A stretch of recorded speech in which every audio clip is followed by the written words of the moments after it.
বীমা ক্লেম করেছেন, এখন প্রশ্ন টাকা কবে পাবেন? অনেকে ভাবেন মাসের পর মাস লাগবে, কিন্তু আইআরডিএআই এর নিয়ম অনুযায়ী এত দেরি হওয়ার কথা নয়। আইআরডিএআই এর নিয়ম কি বলে? যদি সব প্রয়োজনীয় ডকুমেন্টস জমা দেওয়া থাকে, তাহলে ইন্স্যুরেন্স কোম্পানিকে 30 দিনের মধ্যে ক্লেম অ্যাপ্রুভ বা রিজেক্ট করতে হবে।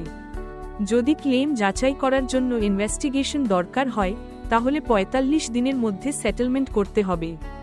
যদি কোম্পানি দেরি করে, তাহলে পলিসি হোল্ডারকে অতিরিক্ত সুদসহ টাকা দিতে হয়। আর হেলথ ইন্স্যুরেন্স ক্যাশলেস ক্লেম, অনেক ক্ষেত্রে হসপিটাল থেকে রিকোয়েস্ট গেলে অ্যাপ্রুভাল কয়েক ঘন্টার মধ্যেই দেওয়া হয়। মনে রাখবেন, ক্লেম দেরি হওয়ার সবচেয়ে বড় কারণ ইনকমপ্লিট ডকুমেন্টস, পলিসি টার্মস না জানা, লেট ইন্টিমেশন। সব কাগজ ঠিক থাকলে ক্লেম সেটেলমেন্ট অনেক দ্রুত হয়। লফুলি ফাইন্যান্স, আপনার অধিকার জানুন, আপনার দাবি আদায় করুন।